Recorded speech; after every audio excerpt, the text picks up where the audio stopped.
Don Sturgill here. I'm a marketing writer and strategist in Bend, Oregon. I help businesses get more customers and sell more stuff. There's one person no business can do without. I'm not speaking of the sales manager, the executive assistant, or even the CEO. The one necessary individual to business success is the customer. Without a sufficient flow of happy buyers, no business can last for long. Want to know how to outsell your competition every time? Copywriting legend Gary Halbert often presented his favorite marketing cone to new students.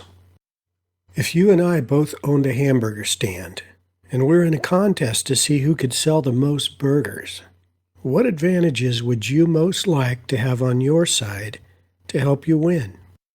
Halbert's students would throw out their best guesses: a prime location, a world-famous chef, the best meat available, a price advantage to undersell all competitors, effective advertising. The students would go on until they ran out of ideas, while Halbert just shook his head and smiled.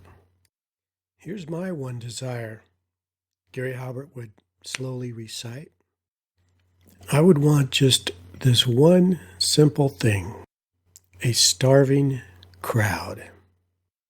May I ask, have you identified your starving crowd?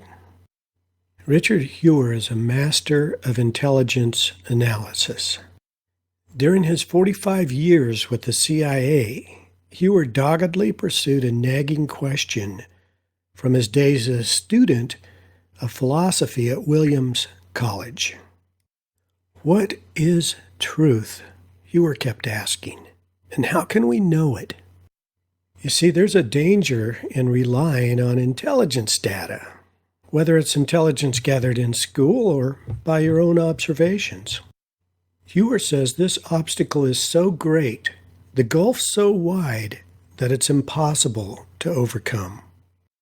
The toughest part of getting to the truth is something called mirror imaging bias. This curious phenomenon leads us to believe that everyone else thinks exactly as we think. In the intelligence arena, mirror imaging bias can cause field agents to misjudge the next probable action in volatile situations. In business, mirror imaging can lead management to embark on an ill-advised course of action, sometimes resulting in a huge loss for the company. An area where mirror imaging most derails marketers is in the identification of the customer and the customer's desires. Does your starving crowd want what you're offering? Or are you offering what you want? I once worked with a client who owned a chain of hotels surrounding a popular tourist destination. He's the son of a wealthy merchant in the Far East. Despite access to his family's assets and his significant advertising spend, his hotels were underperforming. Moreover, many online reviews said his bargain basement prices, as low as they were, couldn't be justified. The staff was rude, the rooms were not being cleaned well, and the ads promising affordable luxury were being ridiculed as an outright sham. You see, mirror imaging bias had my client convinced that his knowledge of what Americans wanted most, the lowest possible price, would allow him to starve out the competition. He was wrong. He was absolutely unable to let go of his bias and try a different approach. He wanted me to dig him out of the problem by writing better hype than his original copywriter had provided, not by helping him develop a better strategy. It was obvious to me that he needed to clean up his act, train staff, and do a better job of delivering what he promised.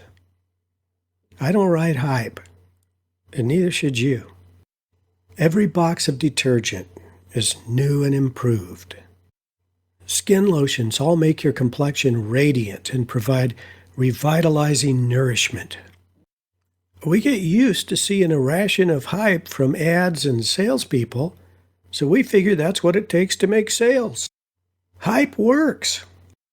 But today's consumer has better access to information than ever before.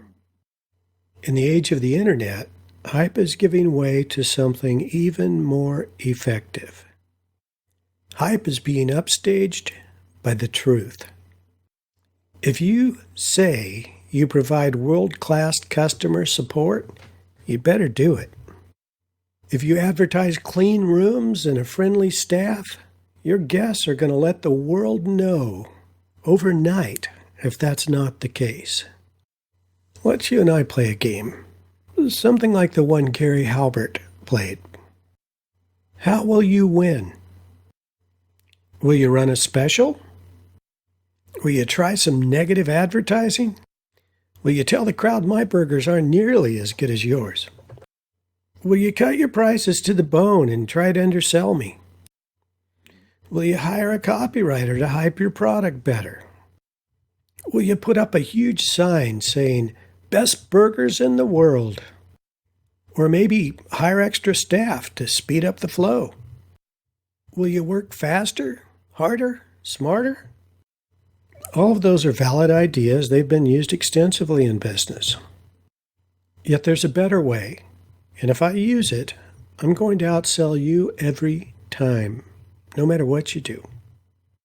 Here's my plan. I'm going to separate the crowd into buyers and non-buyers. After all, we're not trying to see who can give the most burgers away. You see, I'm going to allow, even urge those who aren't buying customers to go to your cart. And I'll serve the hungry ones, the ones that are willing to pay for those burgers, and I'll get them fed. My focus is on the bottom line. I want to sell hamburgers. You see, marketers are famous for trying to sell everyone. But not everyone is a genuine prospect. Now, there are buyers for your product or service, but who are they? Do you know? Do you really know? Or could it be that your vision is clouded by mirror imaging bias? Here's a test. Quickly think of 3 characteristics of your ideal customer. Now, look in the mirror. Do you see a resemblance? You may not think you're a victim of mirror imaging bias, but you are. We all are. That's why it's a wise idea to get someone from outside your company to take a look. Here are 5 quick tips on how to find out who your best customers really are. First, use the records you already have to mine for data. The amount of information available to you will be dependent upon how your receipts are processed, how sophisticated your data collection procedures are, and whether you do the work yourself or hire a mining company to help. Second, you can use customer surveys to gather information about your customers and their preferences. Now, it's important to write those surveys correctly. Otherwise, mirror imaging bias is going to step in and skew your results. Third, you can perform keyword research to examine the searches your customers are actually making online. Now, it's important to have the right tools for this and have some background knowledge in how this is done to really do it efficiently and accurately. Fourth, you can use your backlink data to reveal which other websites find your work relative and linkable. Fifth, use your social media time wisely. Find out where your customers hang out on social media and go there. But don't go there to talk or to blast out your marketing messages or links to your last blog post. Go there to listen. Listen. Find out what your customers are saying, how they say it. Find out what their problems are. Find out what they need and look for ways that you can help them. You want to know their names, ages, interests, dreams, fears, plans, and expectations. The words you use in your marketing material and advertisements should address your customers, not yourself. Tell them why your product or service is different from that of your competitors. Tell them how you can help solve those problems you've identified. You see, the primary considerations when starting or evaluating any marketing campaign are these. Who are the customers most suited to my offer and my goals? Where are they? And what can I say or do to get their attention? Always be looking for your hungry crowd, but with one caveat. Identify those within that crowd who are capable and willing to pay for your product or service. Now, I know that building desire is a part of that, but some people just aren't going to buy. And when you can tell the difference between those who will and those who won't, then you can begin that separation process that's going to boost your sales. I know when I left the world of corporate copywriting several years ago, decided to go freelance and on my own as a content writer and marketing consultant and SEO consultant, I had no problem finding people who wanted my services. But they all wanted to drive down the price as far as they could. Now, I'm sure you face that in your business as well. And you have to know what your prices should be, what prices you can allow, the clients you most want to obtain, and balance all of that against your desire to help people. Now, hey, I love to help small businesses and entrepreneurs, and often I do that at either a ridiculously low price or often even at no price at all. I just like to help them. But I can't support my family and my business with low prices and or free stuff. And you can't either. So marketing, look for your hungry crowd.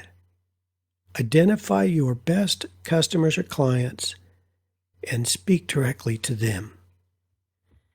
Wishing you great success in everything you do.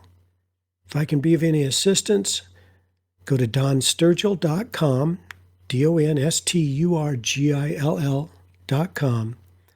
Give me a call, drop me a mail. Look forward to meeting you.